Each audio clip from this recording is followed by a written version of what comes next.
Okay, and we are live. Hello, everyone. Thanks for joining us to this MCNPro webinar about journey mapping. We have today great speakers, and I'm very excited we are here today. I'm gonna mute my sound because I'm hearing me twice. Just 1 second.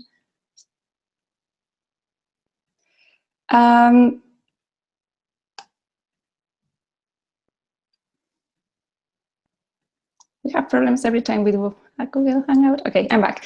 So we are gonna do the presentations first, and then we'll have time for Q&A.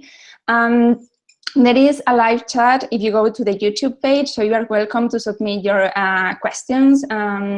Or if you prefer, you can also use the hashtag #MuseData on Twitter, and we will be monitoring that hashtag and gather your questions so we can ask our speakers at the end. So journey mapping is something that is being used more and more by museums in order to map the user experience. So there can be like actions taken to improve it. So we are gonna have Allegra to talk about it, give some examples, and then Laura and Michelle will talk about their experience, a specific case study. So we're going to start with Allegra. Allegra Burnette is currently an independent consultant, and she carries out projects to create digital programs that are user-centered and that use best practices in customer and visitor experience in order to improve audiences, improve experiences, and transform internal processes. Before being an independent consultant, she has been working as a principal analyst at Forrester Research, doing consulting projects around customer experience. Before that, she has worked as the creative director at MoMA in New York. So I'm very excited that we have Allegra here because I know she has been running a lot of projects and workshops in different conferences about customer journey mapping. So Allegra, thanks for joining us today, and you can start. Great, thank you. Okay, let's see if this whole slide share works here. Let's see. Okay. And can I just get confirmation from someone that you can see that okay? Any of my colleagues who have muted themselves? I could see it when you just did it, but then it switched back to your video right now. Oh, okay. Maybe what I'll do is just leave it here.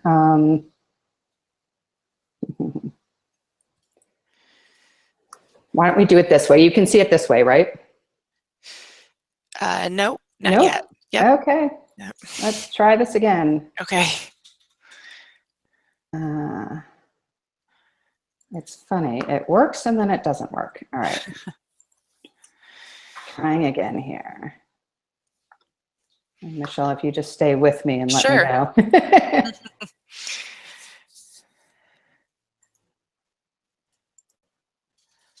Can you see that? It's black right now, but it's, oh, there it is. Got it. Got it. Yep. Okay. I'm going to attempt to make this full screen. So let me know if we lose it then. Okay. And then we'll go back.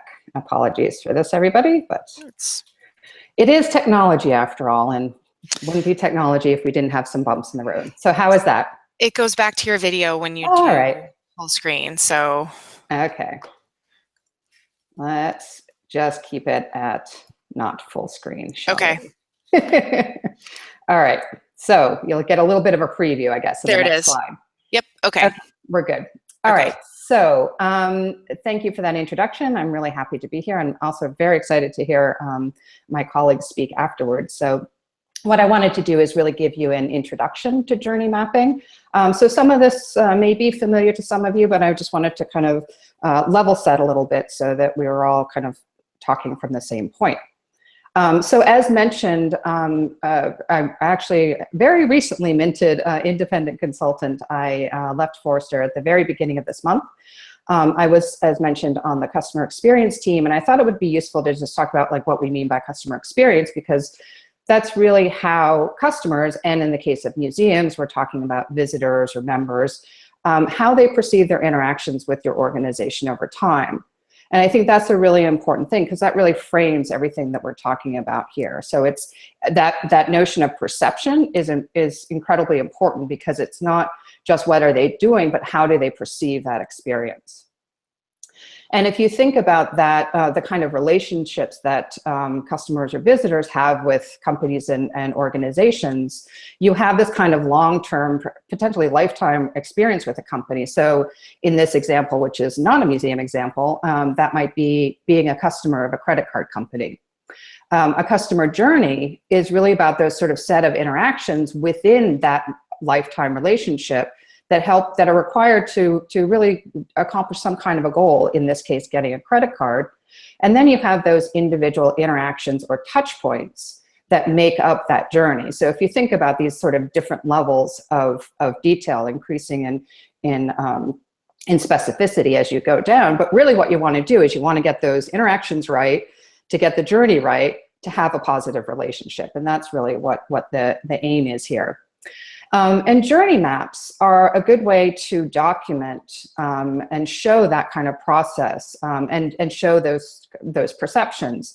So this image actually came from a workshop that Liz Neely and I did at museums and the Webb earlier this year around journey mapping for content. And it gives you a little bit of a sense of what the actual workshop looks like, where you have these blue Post-its that are about the actions that this person is taking over time, including sort of selection and visit. You have the pink Post-its, which are the emotions, the yellow, which are the individual touch points along that journey. And then you see they're in the process of mapping the emotional highs and lows. So that's really kind of, in essence, what you're capturing with these maps. What is a visitor doing? How do they feel about it? What are their interactions along the way? And what do those, how they feel about it, what does that mean over time in terms of those highs and lows of the experience? Because that helps you determine where maybe there's a problem or that you might want to address, or maybe something that is going so well that you want to take further advantage of that or optimize that experience. So this is an example from the Exploratorium, where you see on the left there is that kind of hands-on workshop, which basically involves lots of Post-it notes and pens and markers and colored dots and things. And you see that transformed into this documented map on the right. What I've tried to do throughout this deck is a lot of these resources there are additional stories available online. So I've included the source link, and we'll share the deck afterwards. But I do encourage you to go and follow up if you're interested in more detail about some of these particular stories. Now, when we talk about it, I got a lot of questions when I was at Forrester about, what's a journey map? What's this, experience map? What's a service blueprint versus journey maps? And kind of wanted to address that a little bit today. And I think this is a nice, simple image that shows that your maps can either be very specific, a specific archetype journey, so a persona-based journey, versus a more generalized experience that you might have with an experience map. ACME, the Australian Centre of the Moving Image in Melbourne, has been doing some great work in this area. They've been working with Meld Studios. They've been documenting it on their blog. I definitely encourage you, if you haven't already, to read about it. But what they did is spend a lot of time observing visitors. So in this case, arriving to the museum, purchasing tickets, spent a lot of time observing different kinds of personas and different people coming in, and then sort of did this wonderful documentation about the findings. So where were their pain points? Where were their, what were the different touch points, and perhaps some of the challenges and opportunities along the way. This one, on the other hand, is a more specific journey that's focused on an individual persona. So in this case, Sarah is it's a broadband provider journey. So it's and this was done by Effective UI, the agency Effective UI. And so what you see in this case is, for this individual, Sarah, the specific interaction she has along the journey, and this middle part is that emotional experience that she has, and then the different phases of the journey. So again, this is looking at it very specifically from that persona perspective, versus the Acme example, which kind of bubbles up individual journeys into some more observational statements and opportunities. So if we look at, this is an anatomy of a journey map, and again, this diagram is available online, so if you're looking for templates and things, this is a good one potentially to use. And how it breaks down is, you know, if we look at these sort of different zones that are called out here, this first zone is setting up the problem, the scenario, the persona, the kind of general what we're trying to do here. Zone B is looking at those specific phases of the journey, including specific actions that this person takes, their thoughts, and then you see this curved diagram, again, being those emotional highs and lows across the way. And then this addition in Zone C is really opportunities that are identified to help move forward, and also who then kind of owns that area. So I'll talk about this a little bit more in a minute, but you know, journey maps are meant to be tools to get to something else. It's not something that you're just doing to make a pretty picture. So that identifying opportunities and ownership is an important piece of this. So again, ecosystem maps. So what we talked about is journey maps, really, which focuses primarily on that front end interaction. So what's the experience that the visitor has coming into the museum? And so that's the front stage, right? But there's a lot of stuff that's happening behind the scenes, and we think of that as backstage or behind the scenes here. And that includes not only individuals, but also things like policies, or you know, even legal issues, as well as technology, workflows, all that kind of thing. So you know, it's one thing to map the experience at the front end, but what you also want to do is then go below the scenes to think about, okay, what's the ecosystem driving that?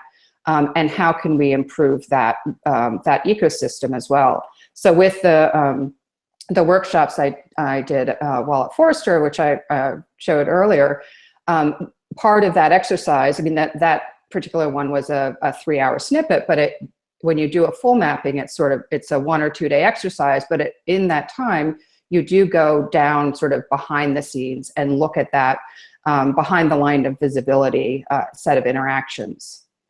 So this is one example that, of a service blueprint that kind of shows a template that shows you a little bit about the difference in those stages. So whereas a journey map is focused primarily on these sort of first 2 items, so these are the touch points and the actions that the customer has, then you know, these front of stage interactions are things that are visible both to the visitor, but also connected with the back of house people and processes. And so this back of stage interactions and support process is everything sort of below the line of visibility. And there are different kinds of journey maps that you can do, so depending on what your goals are, what you're trying to do. So we have current state journeys, which really are focused on identifying what's the current scenario, how are visitors currently experiencing your museum, and where are those problems or opportunities. And so really this is about focused on finding and fixing existing pain points. Where it's something like a future state journey might think, you know, if you're reimagining or imagining a new experience, you might do a future state of like, this is the ideal state, the ideal journey we want our visitors to have. And then you have to do a check to see, okay, what is it going to take to get us from where we are currently to this future state that we envision? So often people who are doing future state journeys do start with a current state journey map first. So these are just a couple of examples. This one was from the Smithsonian, which mapped these key touch points for the visitor. And then I do encourage you to look at this link, because there's an interview with Samir and more of a write-up on this particular project as well. And then future state, the National Park Service worked with the agency Fjord, to think about, you know, what are potential experiences. So again, thinking a future state journey map and what are those potential touch points, opportunities, different ways of imagining what that might be moving forward. So again, I mentioned this before, but I do want to reiterate that, the journey mapping is a means to get to solutions, to get more collaboration, but it's not an end in and of itself. And ideally, what you're doing is you're gathering research, you're doing these journey maps, and then you're using those to sort of say, okay, how do we, let's spend some time thinking about those pain points and opportunities, and how do we ideate on those solutions and prioritize them with all the other things that we have to do.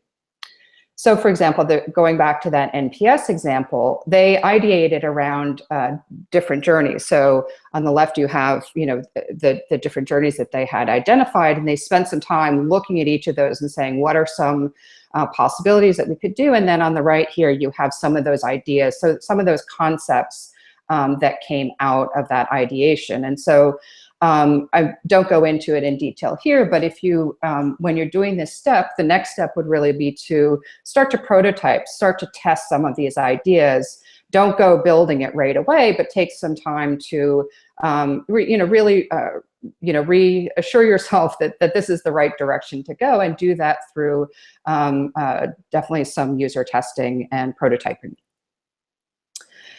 But then also thinking about, okay, we have all these ideas, all these opportunities, all these different ways to go. How do we prioritize them? And there are definitely many different ways to do prioritization. As part of the workshop, this is a sort of grid that we use. That's a sort of nice, easy, nice, simple way to visualize this, which is, what is the value to the visitor and what is the ease of implementation? So something that is low value and hard to implement, like why would you even bother doing that, right? Something that is high value and easy to do is a quick win. And then these other two categories end up being something that is, a high value but difficult, might be a longer term investment that you need to really plan for and think about, and versus a kind of low value but easy to implement. Really, I would investigate that and determine whether or not, it's worth doing. Is there a return on investment? Does it align with your overall strategy?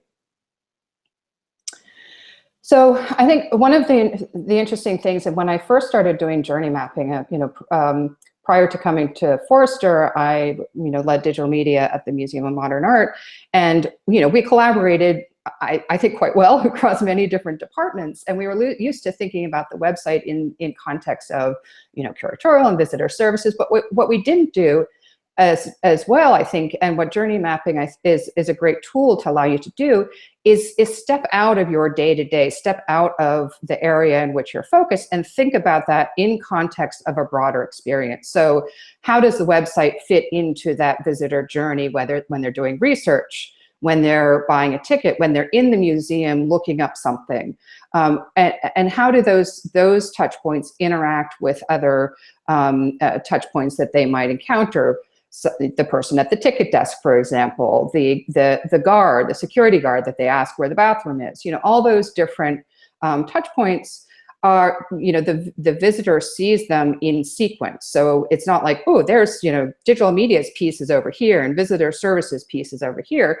That's not the way they think about it, and to hopefully state the obvious to everyone here. But this exercise really does help change the nature of the conversation, so that you're not sitting across a conference table sort of negotiating turf, but rather working toward a common goal. And I've seen it, be transformative time and time again in terms of helping to break down some silos, and also fostering that visitor-focused perspective, which is really the key to it. So again, thinking not from our internal organization, but how do we align ourselves and the projects that we need to do, and the way that our teams work together from a perspective that is much more focused on our users and our visitors. So I was trying to do a quick introduction before we get into some specifics of the case study, and I hope that was helpful. Here are a couple of additional resources. Catherine Devine at the Museum of Natural History did a great paper for museums in the Web Asia a couple of years ago. Again, I mentioned the Acme Labs blog. And then a couple of other resources. The last one has some additional resources linked to it and is a summary of some of the workshops that I've done before. Or feel free to reach out and ask me questions. So I think that's it for me. We'll save questions for the end, and I will close this out and turn it back to my colleagues. Great. Well, thank you, Allegra. Thank you, Allegra, again for this excellent framework presentation that will help us coordinate these next two presentations.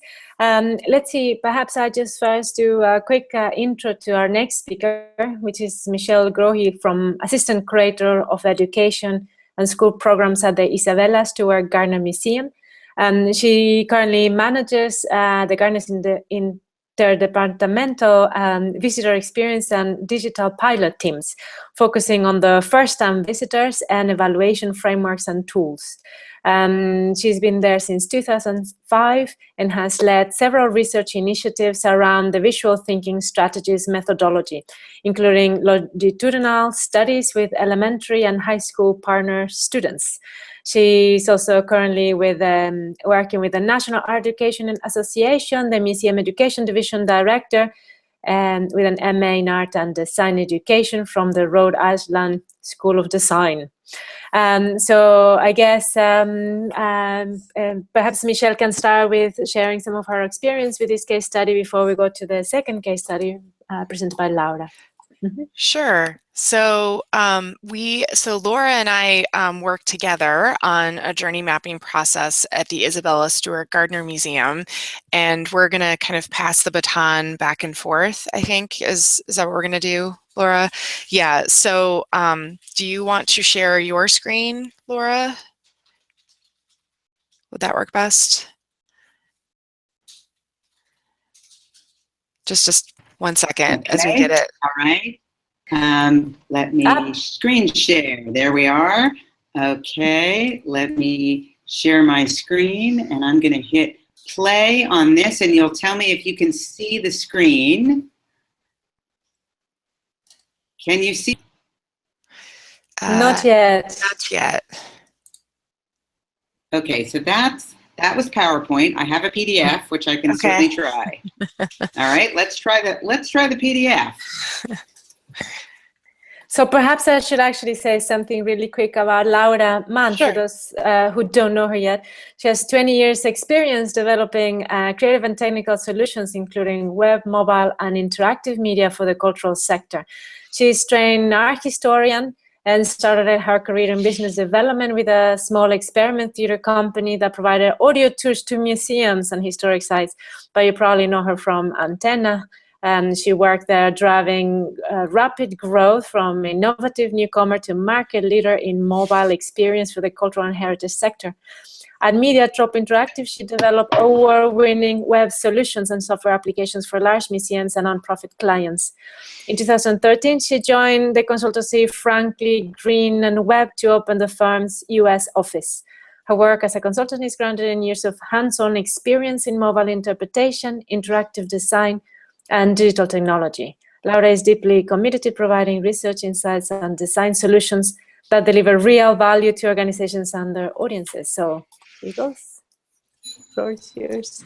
Yeah. Okay. Can you see the PDF? Yes. Yay. Okay. So I just wanted shall I start the first slide, or? Yeah. And I'm just wondering if we can lock it. We can just lock it where it's Laura's screen so that when I'm talking, it doesn't pop back to my video for this part, if that's possible.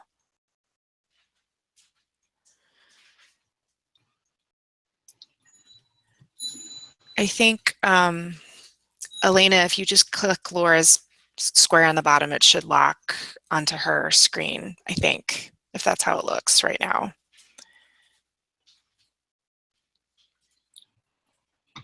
Or we can start, and maybe if you start with talking, Laura, and then we can kind of work on the back end to see if that works as we go along. Okay. Yeah.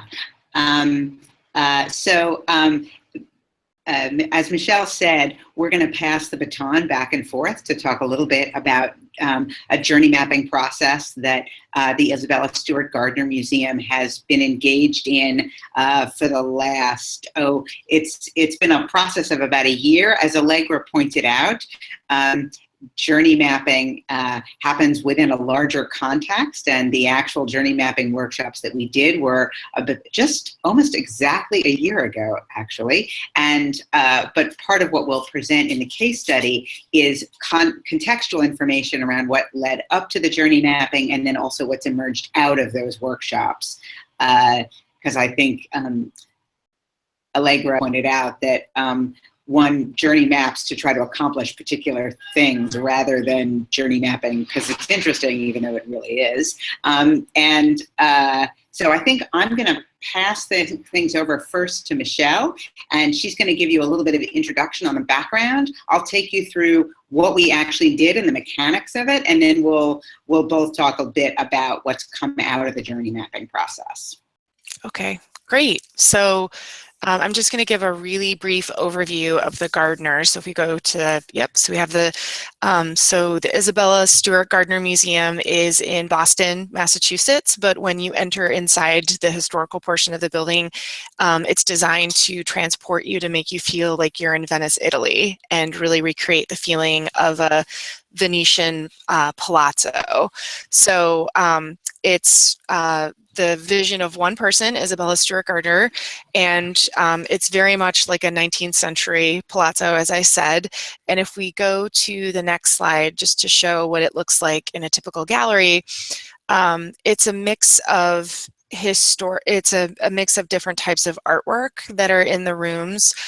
Things are not arranged chronologically or stylistically. It's very idiosyncratic, very personal. So it's really meant to be almost like Mrs. Gardner's vision, and it's permanently on display as she wanted for perpetuity. So we literally get transported back to early 1900s when she created the museum and left it for the education and enjoyment for the public forever.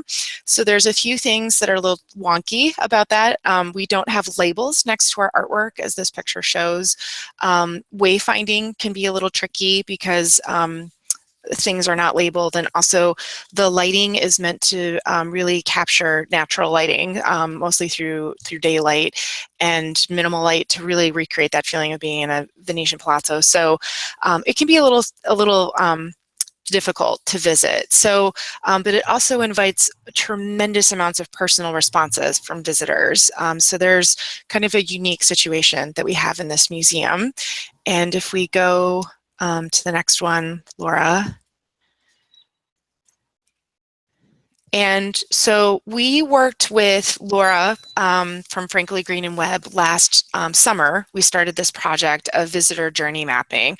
So two of the things that we were working on at the time is we were about to start a new website and a mobile guide. And as digital is very new to the Gardner Museum, Carolyn Royston is our director of digital right now, and she is our very first digital staff member.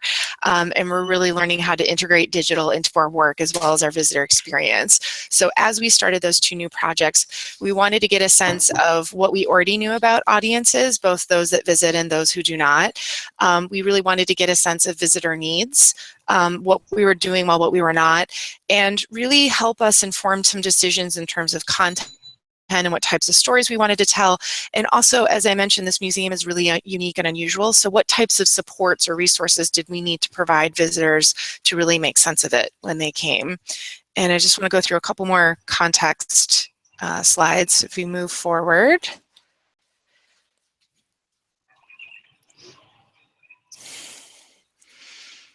Can you see that? Yep, got it. So, so when we did the journey mapping and we started, and Laura's going to talk a little bit more of it, it was kind of similar to what Allegra was talking about in terms of goals and what you were trying to do with this process. Again, look at visitor experience holistically, not just siloed within our own departments. really think about new visitor experiences, not just those 2 digital projects, but what we were doing overall, and really get a sense of what that looked like. And it was a great opportunity to work cross-departmentally on this very different process that, that Laura led us through. And I think I'm going to pass the baton back to Laura to take us through what that was. Super, thank you. Can you guys hear me?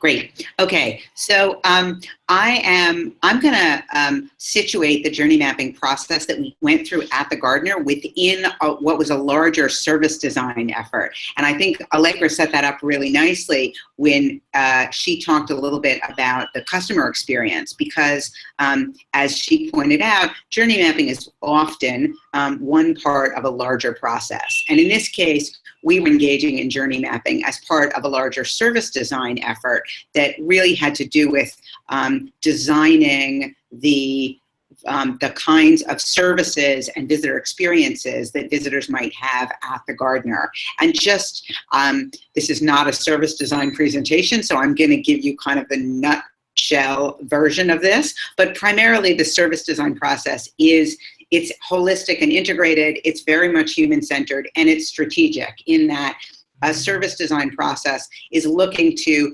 meet the needs both of your visitors, in this case, but also the strategic objectives of the organization.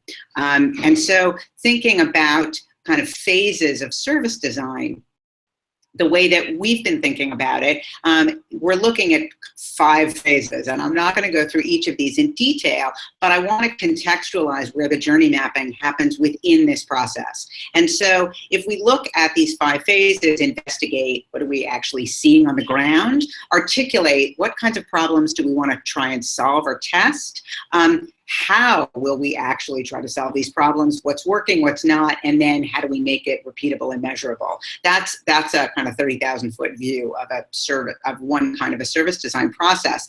And what that translates to in terms of like actual on the ground work and activities means things like looking at existing research, doing stakeholder interviews, doing visitor interviews, or other kinds of visitor information. And then that second phase, you can see that's where there's visitor experience or visitor journey mapping. It's in the case of what we did at the Gardner, this was really part of an articulation phase.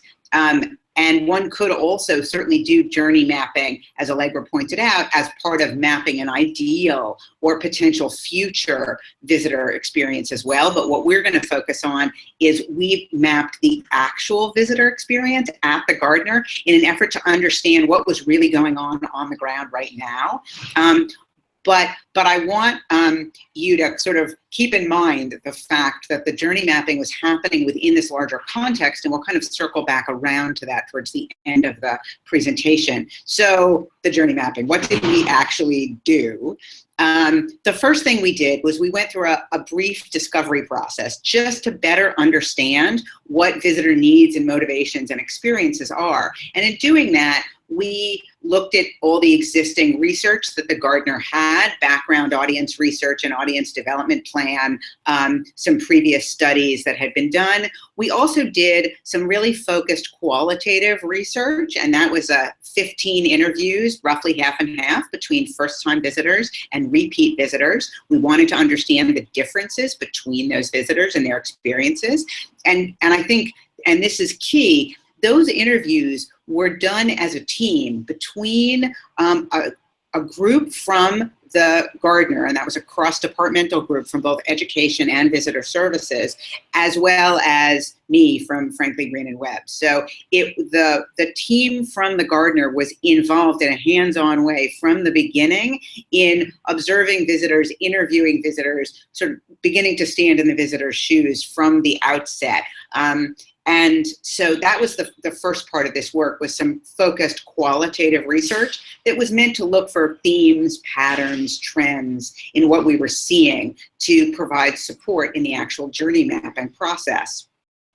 The next part of this was identifying some key audiences that we were interested in particular, and that was local audiences, and particularly younger audiences under age 35. So we were interested particularly in the experiences of those audiences, not exclusively, but we knew we wanted to better understand their experiences.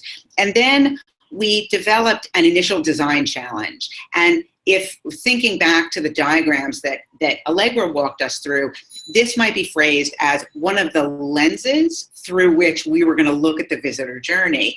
And what was the challenge that we were trying to address? What was this journey mapping process going to lead us to? Why were we engaged in the process in the first place? What problems were we trying to solve, or where were we trying to go? And in this case, it was about creating a visitor experience that would support repeat visitation. And you'll notice that there isn't a particular audience identified in depth in this design challenge, because part of what we wanted to do in the journey mapping process was understand the difference between the first-time visitors and the repeat visitors through journey mapping. And so the journey mapping workshops themselves were kind of at the ground level, meant to help a team from the Gardner work together to really understand the realities of the visitor experience as a single journey. Again, not through the lens of departmental silos or organizational charts, but as an integrated experience. And just to say that I think we know, but we don't always remember, that experience is made up of all kinds of different touch points and experiences. The digital, the physical, the human, it's all part of a continuum of a visit experience, from initial planning through the time when you leave and maybe think about coming back. And so, but that doesn't often overlay very easily onto our organizational charts. And so part of the goal of the journey mapping was to understand this integrated visitor journey as the visitor experiences it, and then sort of by definition then to foster empathy for the visitors and their experience. The team that did the journey mapping was a cross-departmental group from across 5-6 different teams and departments within the organization. We had 16 staff in 4 teams, and each team was mapping the journey of a different type of visitor. We created user personas based on the previous audience research that the museum had, and as well as the interviews that we had done leading up to the journey mapping. And just to give you in very broad brushstroke terms, that broke down essentially by visit history, so first time versus repeat, and by age, older and younger. And I'm giving you a snapshot of 2 of our user personas here. We have Ashley and we have Nancy. One of the journey mapping activities at the very beginning was to flesh out these user personas into more developed sketches that people used in the journey mapping. So we provided them with the original frame, and then the initial part of the journey mapping was really fleshing out the persona so that the teams could better see through those personas' eyes during the journey mapping. And then the workshops themselves, there were 2 days of workshops. The first one was about mapping the journeys themselves from awareness through the visit, and really, as Allegra mentioned, identifying both the practicalities, what people are doing, but also needs, wants, emotions, what the touch points are that they're experiencing with the museums, what their expectations are, how those are being met or not met. And then in the second part of the workshopping, we were identifying both barriers and opportunities in the current visitor journey. So just a handful of initial insights that came out of the journey mapping, and then I'll hand things back over to Michelle to talk a little bit more in detail about what's come out of this. But one of the things that was very clear was that from the journey mapping, that there is a lot of friction in the first-time visitor experience at the Gardner, for many of the reasons that Michelle mentioned, in that it's an idiosyncratic institution. That's part of what makes it unique and amazing, but it's often confusing to visitors, most of whom do very little, if any, planning before they visit. And so they turn up at the museum knowing that this is a place that they're excited to visit, but knowing almost nothing about the institution. And that doesn't, and so they have all kinds of expectations from all the other museums or other cultural institutions or visitor attractions that they visit. And the Gardner doesn't necessarily deliver the same kind of experience. And so visitors are often confused, they're curious, they're frustrated, they are often overwhelmed. And what that pointed to, the visitor journey mapping itself, it pointed to areas both of pain points and potential gain points, opportunities. So they struck, just on a practical level, visitors are often confused about how to navigate the museum and make sense of the collection. They're super curious about the story of Isabella and the vision behind the collection. That's a very powerful narrative for visitors, and they want to know more. Who is Isabella? Why is her collection the way that it is? Why did she collect these things? And because of that curiosity, in part, they're really frustrated by the lack of wall labels, the lack of interpretation, the relatively dim lighting. They're struggling to make sense of what they're seeing. And they're also a little bit overwhelmed by the size of the collection, and the kind of the density of the installation, because it is, as you probably gathered from Michelle's slides, pretty densely installed, and which is both immersive and quite overwhelming. And so what we came out of the journey mapping process with was a clear finding around focusing on the first-time visitor experience. The experience of repeat visitors, most of whom are great fans of the Gardner, reflects the fact that they have developed strategies to work around or bypass the points of friction that characterize the first-time visitor experience. And that's one of the things we learned from the interviews and became even clearer during the journey mapping process itself. And so the need to focus on the first-time visitor experience and scaffold that experience emerged as a clear priority. And then just to point you to the journey map that we developed and to reference back to what Allegra said, so this is, in some ways, it falls sort of in between the kind of specific journey of a particular individual and a generalized visitor experience view. This is a generalized view of the first-time visitor experience, because it became clear during the journey mapping process that was the area to focus on. And so we will be sharing these slides so that you can look at this in greater detail. But what I want to point to here is we've got the journey up at the top here from free visit to exit. The emotional line is what bounces across the middle. Those red circles are areas of particular pain points. The green circles are particular gain points. And we see at the bottom questions that people have, actions that they're taking, and what their perspective or sort of frame of reference is.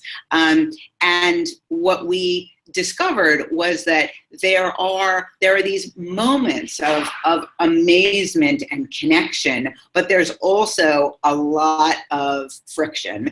And what we were able to do through the journey mapping is to focus in on some of the key areas of friction and areas for potential gain. And with that, I'm going to hand things back over to Michelle. But before I do, I'm just going to remind you of that service design diagram, because we were in the articulate phase with the journey mapping, and subsequent to that, we have gone through a process of designing and implementing, and we're sort of in the middle of implementing and measuring at this stage for various pilots and projects that Michelle will talk about. But there were several intervening workshops, prioritization exercises, brainstorming exercises, which I will not walk you through in great detail, but that has enabled us to go from specific insights in the journey mapping to actual pilot efforts. and Michelle's going to take you through those. So I'm going to advance to the next slide and hand it back over to you, Michelle. Great, thank you. So I'm going to talk a little bit about what happened after in the Gardner after we went through the journey mapping process and walk through a couple of those steps. So the first step that happened is we created a visitor experience or VX team, and that includes at least one staff member from 11 different departments. So really looking again holistically at the visitor experience here. So we have a team that currently has 19 staff members, and Gift and Cafe G are our gift shop and our cafe that are on site as well. And then we have a line going up to, we also have a management visitor experience steering committee, which includes some of the members from the bigger team, but they're from the higher levels of leadership at the museum, so that there's a feedback loop where as certain questions or issues arise and we need to talk about some of these bigger things that as they affect different departments, the senior management can have a lens and express their ideas about that as well. And then for the next slide, I want to walk through so as we walked through and looked at the journey map that Laura talked about before, you know, it was really interesting. Like she said, we looked at a balance between first timers, which on average at the Gardner Museum is 60% of who's walking in the door. It varies between local and tourists depending on seasons. And as we went through and looked at this journey map, we sat down as a team and said, okay, how are we going to address these pain points? And some of those things were quite quick. Well, they were didn't need the whole team. So we kind of worked on this in kind of project style. So there was a small group of the team that worked on parking. We don't have a parking garage nearby, so we partnered with a local university to provide that. We're working on things, I'm going to start on the left-hand side with some of this red text, where we're still working on the new website, which just launched a month ago. So that was something that the different team members were working on.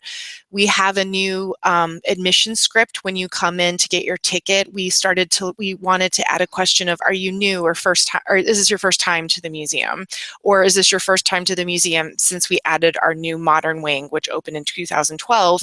The way that we onboard you or welcome you to the museums changed in response to helping first-timers and give them a little bit more support.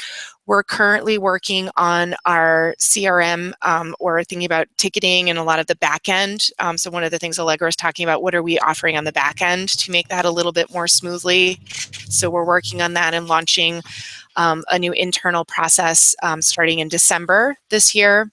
A lot of visitors were having trouble wayfinding, so that's a project that I can highlight in just a second. The thing where it says tags instead of tickets, I can talk about that again in just a second. What I really wanted to point out is this kind of back and forth or up and down line that shows that once folks get into the historic portion of the building, like I said, we don't have labels. It can tend to be a little dark for that atmospheric mood that Mrs. Gardner was really creating. So it's a little confusing. It looks a little bit more like a historic house in some cases. So visitors are just need a little bit of help of understanding what they're looking at. So I'm going to provide that example in just a moment as well. We also tried a casual beverage service like coffee to go. So just giving you a couple senses of some of these kind of concrete projects that we started working on as we went. And I wanted to walk through a couple of them now. So if we advance the slide. Just a moment. So some of the things did not require an immense amount of work or data collection. So visitors, like I said, so as you transition, when you enter the museum, you come through our modern wing, and then you walk through this long glass corridor that takes you into the historic building that Mrs. Gardner designed. So at the time when we did journey mapping, you had a printed ticket paper ticket that you held onto and was scanned by a member of our visitor services team. That was causing a little bit of friction because sometimes visitors tucked away their ticket or couldn't find it, or if you wanted to move back and forth between the two buildings, again, you had to have your ticket scanned. So it really kind of gummed up the process or prevented visitors from getting access to the museum quickly. So we've instituted a tag system as well that you wear instead, so that's not needed. However, once you are no longer getting your ticket scanned, you still needed someone from visitor services resources there, as well as signage to help you understand what we were calling the rules of engagement in terms of no flash photography, no food or drink. You're welcome to use your phone, but not using phone calls, for example. So we worked out a combination of a human or a person there as well as signage on the left-hand picture. We also wanted to get a sense of the type of questions that visitors had throughout their journey and their interactions with our various staff members. So this past spring, we asked all of our gallery guards to write notes on the types of questions that they were asked. And we asked them to document where they were stationed, so what room, what types of questions they were asked. And we also were trying to get a sense if some of our international visitors were asking questions in a different way than our local visitors. So we were taking a closer look at that data as well, which was really helpful to get us to think about the broad strokes of our content strategy. Michelle, I just want to say one quick thing about that guard commenting project. This is a picture of a guard making notes in the small notebook that they were all given to note down the questions that they were being asked by visitors. One of the things that is important to be aware of at the Gardner is that it is a very, very intimate set of spaces, and there are and the security staff, in many cases, is the most visible presence of the museum in human form. And as many of you on the webinar probably know, the Gardner experienced probably the most famous art theft in American history many years ago. And so the focus of the security guards, with good reason, has been the security of the collection. But by the same token, they represent the museum, and they are often the human presence in the galleries, and they get asked a lot of questions. They're not always prepared to answer them, and it's not exactly their current job to respond to visitor questions. And so that can be a real point of friction, because the visitors aren't getting their questions answered necessarily. The guards don't necessarily feel like they're equipped to answer the questions. And yet there is this extraordinary resource in the galleries. And so involving the guards in capturing the visitor questions and working with them rather than sort of taking the stance of correcting, like you're answering the question the wrong way, or you're not being like friendly enough with the visitors. It was not a position of kind of antagonism with the guards, which it certainly could have been, but rather working with the guards in tandem, because they do represent such an exceptional resource. And so I just wanted to highlight that as part of the process, and also to underscore the fact that part of what you're seeing here is all different kinds of touch points, right? There's signage, there's visitor tags instead of tickets, there's pilots of guards noting down their questions. Some of what was involved in this project was digital, but by no means all of it. It really spanned the spectrum between physical, digital, and human. Absolutely, and it was a great. No, it's great. And I think that a lot of museums often tend to rely on different types of staff to collect data. So we asked guards to take notes, and we also asked volunteers to take notes as well. So going along what Laura said, as well as our visitor services staff. So we really looked at the three sets of staff that really interact with the visitors most regularly, and kind of collated a lot of that data and started to look at trends to think about our overall interpretation and messaging strategies. And then if we go to the next slide, I just have two other quick examples.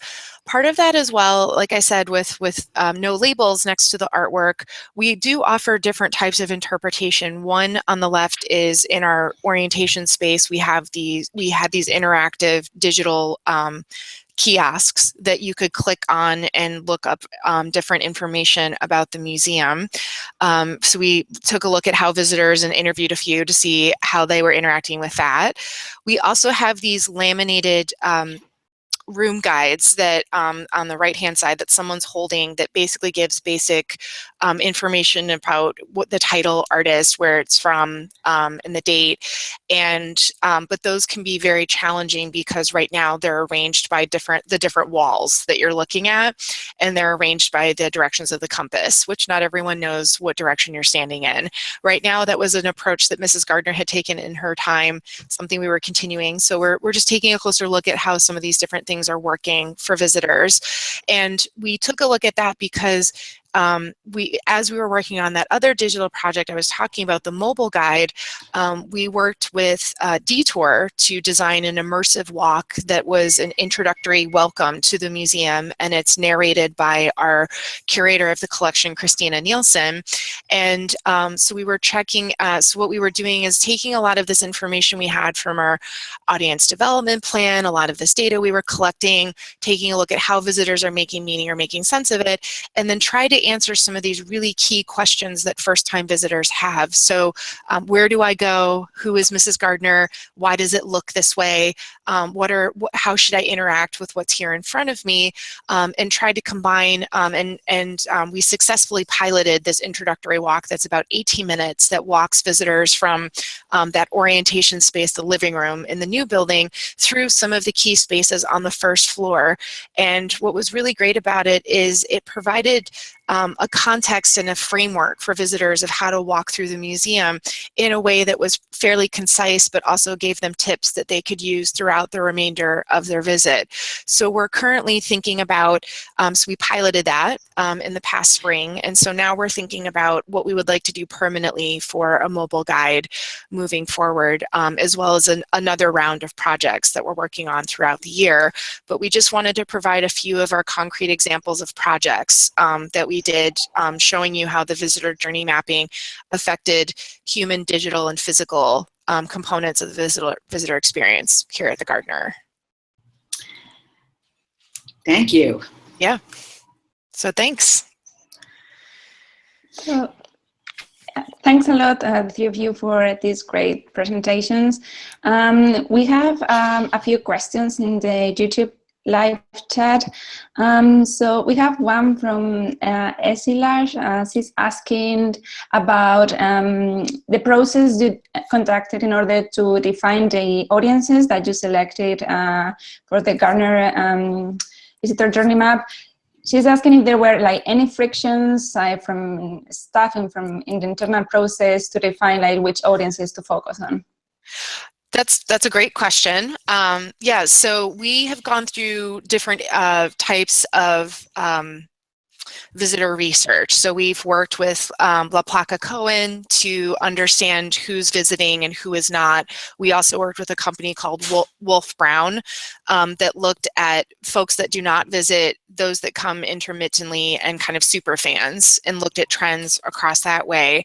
We also looked at a lot of data. We collect quarterly surveys of who's walking in the door. So we kind of took a look at a lot of this data together, and our marketing and education department worked together to identify key audiences that we would like to target and grow a little bit deeper. So we identified a few, and we kind of hinted at them already, but we're looking to attract younger, local, more diverse audiences to be more representative of who's living in the city of Boston and the surrounding area right now. And so we also wanted to acknowledge that some of our typical visitors are more in the kind of older than 45 and predominantly Caucasian. So we wanted to acknowledge who's already coming while also balancing with who we would like to work with or have walk in the door a little bit more often, which is how we came to some of the personas that we were looking at to journey map. So I think it was a combination, going back to Allegra, where she was talking about mapping what you currently do and then thinking aspirationally of who you would like to see, and then looking in tandem at that with the pain points as well as what we're doing well as we mapped out the journey. Is that a good way to describe it, Laura? Yeah, I think that one of the things that we wanted to make sure of is that we were focusing in on particular audience types and segments, and that the journey mapping was not trying to solve or address the journey of every possible visitor, or to come up with a plan for people who weren't coming yet, right? That's a different kind of a design task and so really in a focused way, we wanted to look at the experience of the majority of the current visitors to the Gardner. what kind of experience are they having? That was our jumping off point. And so it really was, who's the first-time visitor right now and what sort of experience are they having? That gives you a foundation for thinking about other audience experiences and moving on from that. But it is only one slice, but very intentionally so, because you need to focus in order to gain insights that are truly useful. But I think it's true that it took some, I would say, we needed to bring people along to help them understand why we were focusing on this particular slice. It's not that people didn't think that audience was important. It was more like understanding why the journey mapping process doesn't address everybody's experience all at the same time. Right. And then in terms of friction, in terms of how we then implemented or how we went through this process, I think like any new process, there's a little bit of friction because change is always a little bit of a challenge. But I think that overall, I think it was really interesting because personally, I saw a lot of new insights into our visitors. I also was able to collaborate and speak to colleagues that I really did not speak to on a regular basis and really start working collaboratively on thinking about the holistic visitor experience. And I think we're still in the process of evolving that type of thinking, but I think that's also aligned with visitor journey mapping and kind of putting it in place, that iterative approach to these projects and helping everyone understand we do this project, but the process isn't done. We're constantly in this kind of journey together of thinking, now that this particular pain point is addressed, how does that affect all the other pieces? And again, not just thinking about what that means for membership or development or frontline, it's thinking about how we all can work together in different ways. Great, thanks for this. We have a comment about the work that the Burns Foundation is doing around wearables to solve some of the issues that you've mentioned. I'm curious, in general, from Allegra, Laura, from your experience working with several museums, are there like any similar pain points and also opportunities that you've seen across projects you've done, like something that clearly museums have an opportunity to work on, or something that it's always like an issue for the visitor? I don't know of any museum that said our ticketing process is seamless and perfect. But I think, to your point, and I think the Barnes is a good note for that. I think there's a lot of work being done in that area to make improvements. But I think that's really, certainly that was our experience at MoMA. The kind of challenges of people arriving in a lobby, trying to figure out where they're going, trying to meet the people that they're with, trying to figure out, what they're going to do and how they're going to buy tickets, and do they want to become a member? Does it mean to become a member? All of those questions. You could spend, quite a bit of time just doing journey mapping in the lobby, and have a rich resource of material to work from. So Laura. Indeed, I couldn't agree more. I think that entrance experience is very challenging, no matter what institution you're talking about. I think that sometimes when we're thinking about, in my experience, one of the commonalities is a misunderstanding or maybe set of assumptions that doesn't quite hold up around the level of advanced planning that our visitors do before they actually set foot in the institution. And in most cases, they do almost none. There's a segment of the population that are big planners that do plan, but that is by far the minority. And so I think that the kinds of assumptions that we have that about the information that people come to the front door with, I think we often overestimate that. And so in a lot of cases, people are coming with very few specific expectations, apart from the fact that they're interested and they're looking forward to having a good time. But so that I think is something that runs across museum experiences, and that overwhelm of the entry experience. People are taking in an enormous amount of information when they walk in your front door, almost no matter what the institution is, because they're having to make a lot of decisions. They're needing to navigate their way around physically in a space that they've never been to if they're a first-time visitor. And that is often when we choose to give them this mountain of information about like what their options are and what they should do next and the decisions that they have to make. And I think in a lot of cases, people are only capable of absorbing so much information in that moment. And so I think if I could sort of point to an operating principle, it would be the right information in the right form at the right time. And the specifics of that are obviously different for each institution, but I think we top load a lot at the beginning of the visit, and people can't absorb all of it always. Yeah, I would absolutely agree with that. And I think that, you know, one of the benefits of processes like journey mapping and doing observational research and all of those components are about getting to that. How do you figure out the right information at the right time in the right format? And I think, you know, that's sort of the holy grail of certainly the museum entry experience. So, you know, I think these processes are really, you know, in good assistance toward those goals.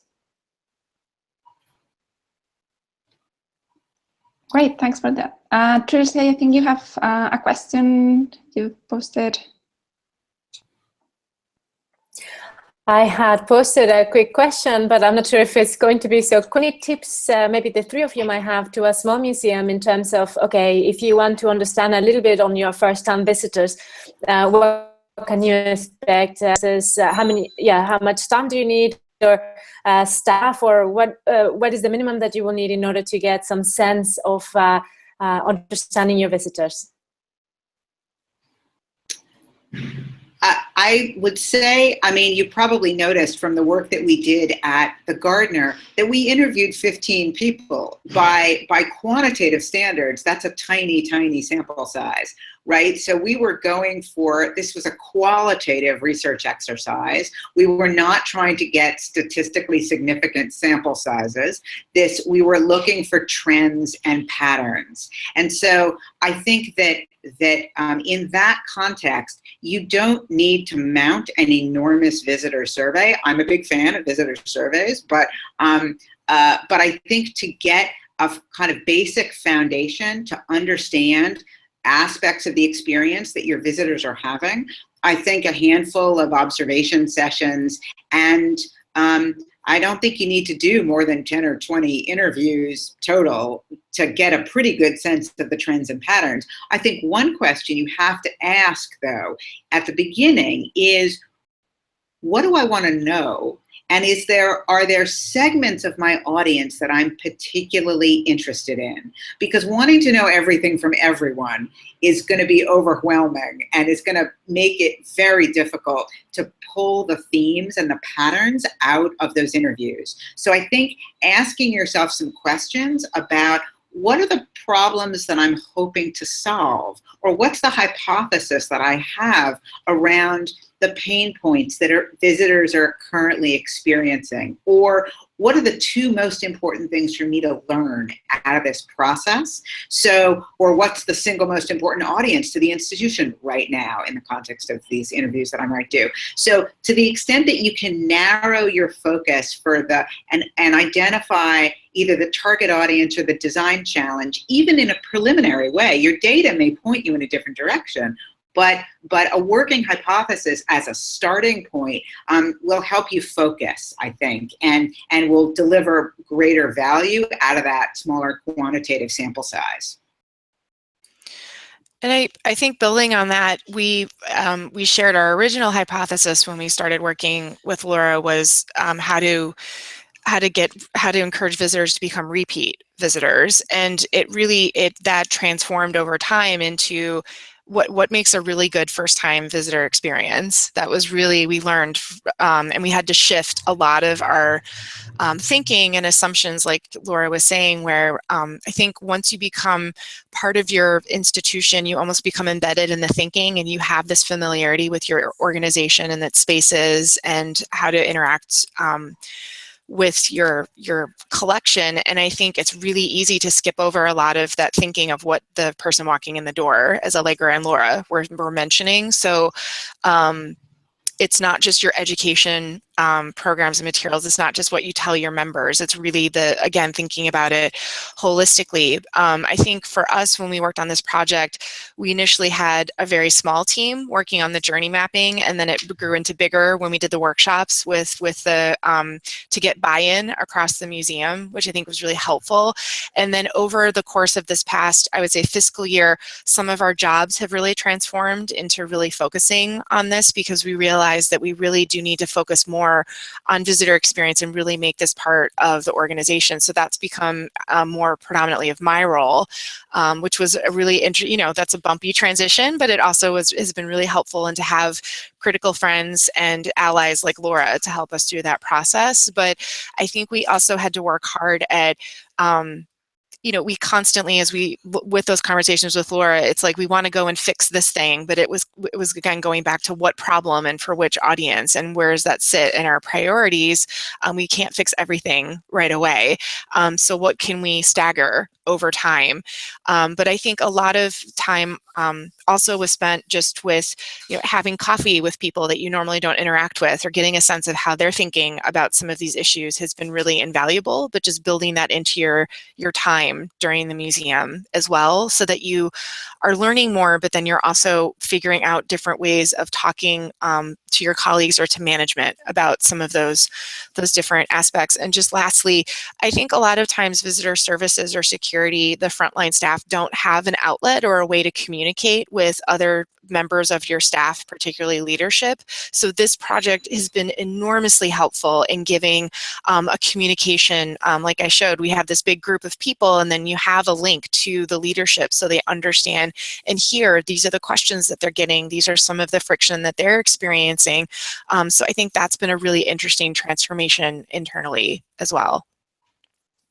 And I mean, I think I agree with everything that's been said, but the one thing I would add, and this actually addresses a question that came up through Twitter, is one opportunity too is to do co-creation journey mapping with visitors, where you actually, in addition to the observation studies and things that Laura was talking about, you actually include them as part of the workshop doing the mapping. So you're getting them to say these different experiences. So that's another thing I would just want to make sure that we mention, is that involving visitors actually participating in the workshops is another option as well. Definitely. Great. We have another question from Ambika on the YouTube live channel. She's asking for Laura Michelle, do you have any backend analytics that you are using to track mobile experiences that fit into the journey process?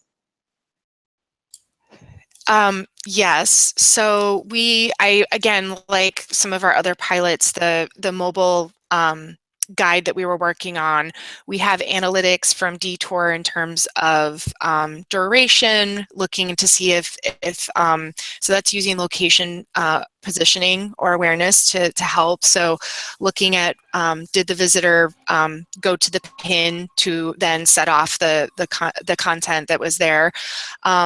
In terms of back-end analytics, I would say that we spent a lot of time, and I really do want to advocate for this, where we did, I think, 4 different iterations of our mobile guide, and we tested it first with, oh, Laura, can you... Yeah. Yeah, that's okay. So we tested it first with staff members, again, from various parts of the museum that were not involved in the guide, just to see how they were reacting to it, and again, range of comfort with the material in the Gardner or with the museum. That was really helpful to catch some of the QA aspects of the guide, but also tweaking some of the content.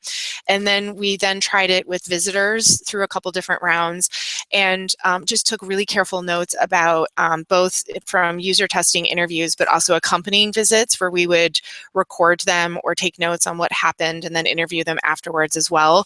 So I think pretty quickly we learned content-wise what was working and what was not, but we also could tweak a little bit of the technical aspects. And then we also were looking a lot at our website and how, as we were building the website throughout the same timeline, what did visitors need to know before they came? What were they looking for on the website? How should we structure the navigation bar, and how should we nest some of the content there together? And so just kind of thinking about a lot of those things together. So we had analytics in terms of back end, how visitors were using things, but I think we were really looking at what type of guide experience we were looking at, because Detour, it's more of an immersive walk where you push start and it guides you through, as opposed through self-selecting different stops throughout the museum, which is a typical guide that we currently offer.